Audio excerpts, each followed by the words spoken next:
actor and also a music director. இவருக்காக ஒரு பாட்டு பாடிருக்கேன் இந்த ஃபிலிமில், which Jay Chitra ji is directing. All the very best for the venture. Thank you.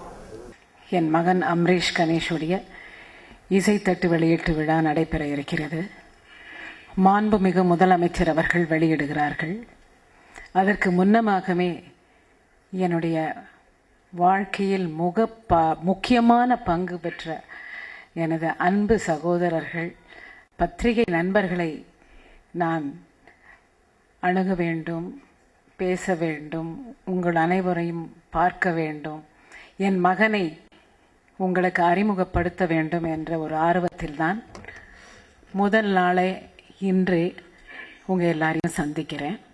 எல்லாருக்கும் எல்லாருடைய ஆசீர்வாதமும் அந்த பிள்ளைக்கு வேணும். இந்த கதையோட கரு என்னன்னா, இது ஒரு ரொமான்டிக் கதை அல்ல, இது ஒரு லவ் சப்ஜெக்ட் அல்ல, ஒரு மாணவனின் வாழ்க்கையில் நடக்கும் அந்த காலகட்டத்தில் நடக்கும் சம்பவங்கள் தான் இந்த கதை. அதாவது படிப்பு முடிச்சிட்டு ஒரு மாணவன் என்ன ஆகலாம் என்ன செய்யலான்னு தடுமாடிக்கிட்டு இருக்கிற அந்த காலகட்டத்தில் எல்லாரும் மாணவர்களுக்கும் வரும். நம்ம இப்படி ஆயிடலான்னு நினைப்போம், அப்படி ஆயிடுவாங்க, அப்படி ஆயிடலான்னு நினைக்கும் போது இப்படி ஆயிடுவாங்க. அந்த மாதிரி குழப்பங்கள் இருக்கிற நேரத்தில் வீட்டில் திட்டு, வெளியில் திட்டு, இப்படி எல்லாம் பட்டு தானும் ஒரு முடிவுக்கு வந்து என்ன வெற்றி பெறார் அப்படிங்கிறதா இந்த கதையோட கரு. இது ரொமான்டிக் படம் அல்ல. முதல்ல அதை கிளியர் பண்ணிடணும். குழந்தைங்கள் ரசிப்பாங்க, பெரியவங்க ரசிப்பாங்க. எங்க மாமியார் மாதிரி ஆட்களும் ஜாலியா வந்து பார்க்கலாம், என் கணவர் மாதிரி எல்லாம் ஜாலியா வந்து பார்க்கலாம், என் பிள்ளை மாதிரி எல்லாரும் ஜாலியா வந்து பார்க்கலாம். அந்த மாதிரி இந்த காலகட்டத்துக்கு ஏற்ற மாதிரி இதை பண்ணிக்கிட்டு இருக்கேன். இதுதான் கதையுடைய கரு. மீண்டும் மீண்டும் பத்திரிகை நண்பர்களாகிய நீங்கள் எனக்கு உறுதுணையா இருந்த மாதிரி, இந்த 25 வருஷத்துக்கு மேல ஆச்சு நான் வந்து, அது மாதிரி என் பிள்ளைக்கும் நீங்க உறுதுணையா இருந்து ஸ்திரமான இடத்தை இந்த திரையுலகத்தில் அவனுக்கு அள்ளி தர வேண்டும், கொடுக்க வேண்டும் என்று வேண்டிக் கொள்கிறேன் இந்த நேரத்தில். ஏன்னா நம்ம நம்புறது கடவுளை, அதற்கு பிறகு மக்களை, அந்த மக்களையும் எங்கள் போன்ற கலைஞர்களையும் நடுவில் மீடியேட் பண்ணக்கூடிய ஒரே திறமைசாலி அன்பர்கள் பத்திரிகையான நீங்கள் தான். அதனால முதல்ல இந்த பத்திரிகை இதுதான் என் சன்னுடைய லைஃப்ல first press meet as a hero and music director. 22 வயதில் இது இரண்டும் பண்ணுவதுன்றது மிக கடினமான ஒன்று. அந்த பகவான் புண்ணியத்தில் நடந்துகிட்டு இருக்கு.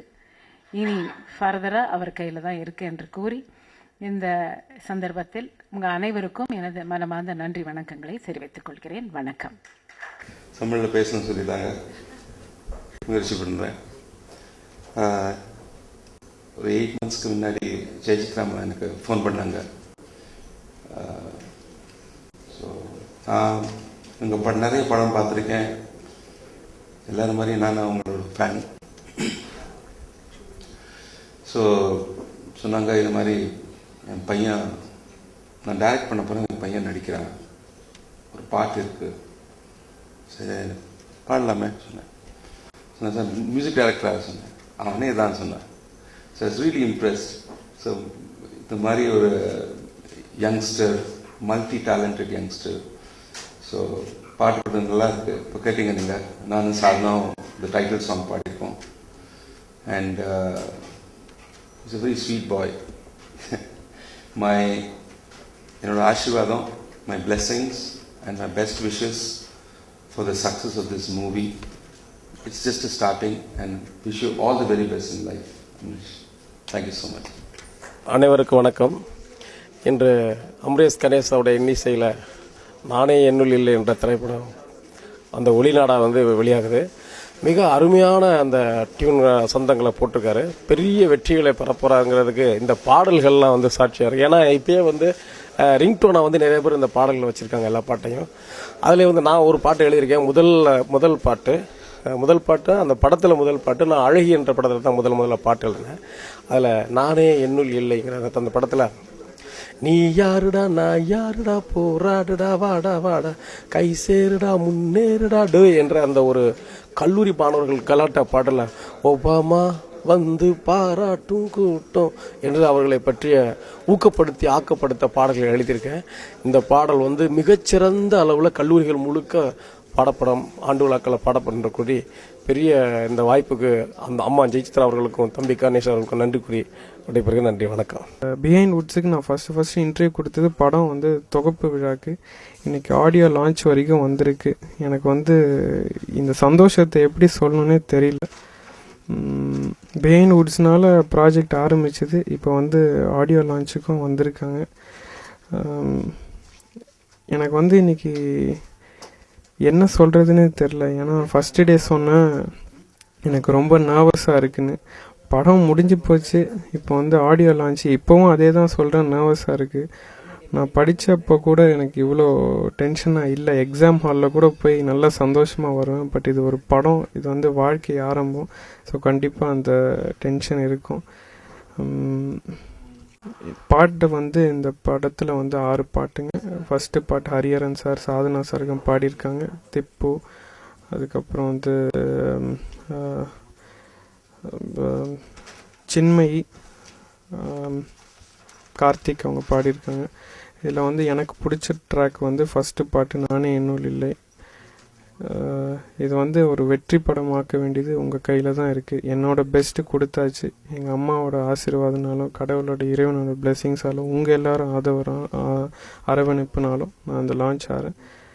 என்னை வந்து உங்கள் பிள்ளையாக ஏற்றுக்க வேண்டியது உங்களோட பொறுப்பு. உங்களோட வந்து ஒரு உங்கள் ஆசீர்வாதத்தால் நான் இந்த இண்டஸ்ட்ரிக்கு வரேன்.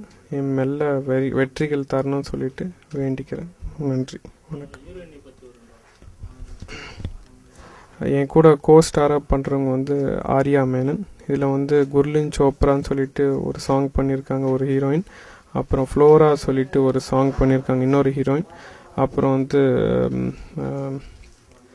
பிரியங்கா அப்படின்னு சொல்லிட்டு இன்னொரு ஹீரோயின். இந்த படத்தில் மொத்தம் 4 ஹீரோயின்.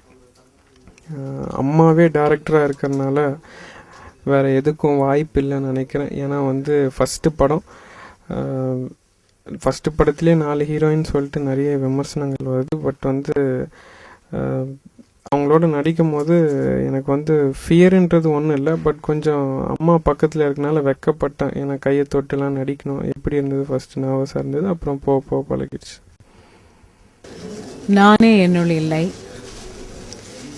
என்னுடைய மகனை அம்ரேஷ் கணேஷ் கதாநாயகனாக,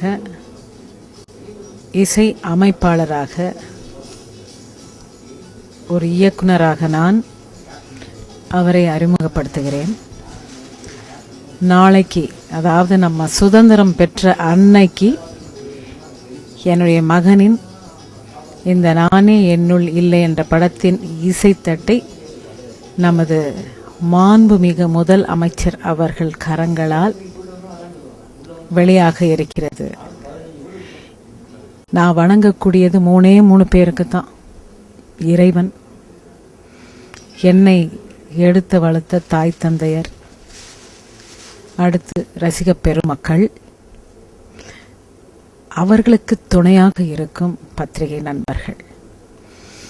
எனக்கு எப்படி மக்கள் ஆசீர்வதிச்சு 200 படத்தை நடிக்க வச்சிங்களோ, அதே மாதிரி என் மகனுக்கும் ஆசீர்வதிச்சு அவனை இந்த திரை உலகத்திற்கு நிரந்தரமான ஒரு இடத்தை கொடுப்பீர்கள் என்று நம்புகிறேன்.